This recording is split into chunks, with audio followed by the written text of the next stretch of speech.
By the way guys, kararating ko lang galing sa pamimili nga nitong mga items na paninda namin dito sa tindahan. And hindi na ako nag-ayos, nag-ilamos na kasi ako guys. So wala na tayong makeup.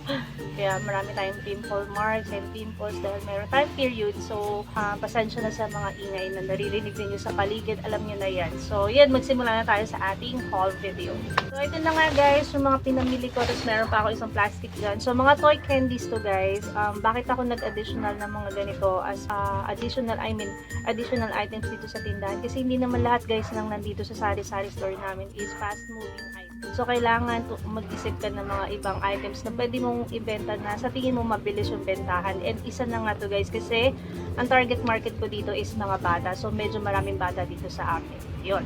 Okay, so magsimula na tayo. So ito yung first item na papakita ko sa inyo. So ito yung watch fan yata to. So bagong item to dun sa binibilang ko. 30 pieces na yung isang tray na ganito. Tapos pwede mo siyang ibenta ng 5 to 6 pesos. Depende sa lugar ninyo. Okay, so ayan. Okay, so next naman is another ice cream cone. Ayan. So ang flavor naman ito guys is almond flavor naman. So bagong flavor to. Kasi yung nung time na bumili ako wala pang ganito. So itatry ko naman siya. So 6 pesos each din to. Next item is itong mouth wacky candy. Ayan, super cute nito. Kaya marami rin natutuwang mga bata dito. So, ayan. So, most of the items na meron ako dito is I sell it for 6 pesos each talaga. Ayan. Next item guys, ito Dodo candy. Ito yung isa sa pinaka best seller ko dito sa tindahan sa mga candy toy. Ayan. Dodo candy. Sobrang mabenta sa akin to. Ayan. So, kaya dalawa na yung kinuha ko kasi mabilis talaga siya maubos. So, 6 pesos each din ito. So, again, guys, yung presyo is depende talaga sa lugar ninyo. Kung hindi kaya yung 6 pesos, pwede nyo ibaba ng 5 pesos. Another item, ito, watch toy din siya. Parang katulad ng isa pero magkaiba lang yung style niya. Ito naman yung parang meron din siyang parang puzzle style din. So, ayan. Maganda rin siya. Kaya kinuha ko rin siya. So, 6 pesos each din to. Okay. Ito rin, isa sa bestseller ko dito sa tindahan. So, ito yung fan candy. Although, hindi naman siya umiikot ng kusa, pero maraming natutuwa talaga dito. So, ayan. Next is ito. So, maganda rin to. So, ayan. 6 pesos each ko rin to binibenta. Okay? As dito sa aking toy candy is ito. Ayan. Ito yung baby bottle candy. Ayan. 30 pieces yung isang tray na ganito guys. So, 6 pesos each din ito. Okay? So, itong mga susunod guys is hindi na sila mga candy. Ito yung slime. Ayan. Mabibenta rin sa akin itong mga to. So, ito 6 pesos or 7 pesos ko yata ito binibenta. Ayan. Slime. Ito, best seller ko to. Ito yung clay. Ayan. Clay siya guys. Ayan. Clay yan. So, 7 pesos ko rin siya binibenta.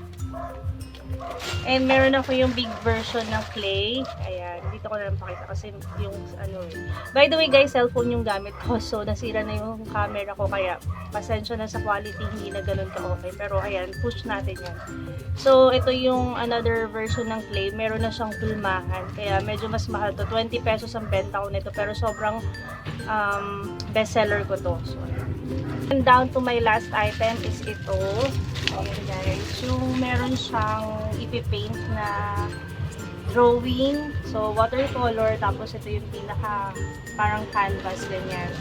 So, nagbebenta rin ako ng mga educational na ganito. Katulad ng ganito kasi kumbaga parang hindi lang puro candy ang ibinibenta ko for kids. So, gusto ko rin na may mga ganito yung mga yun yan, mga educational. So, ayan.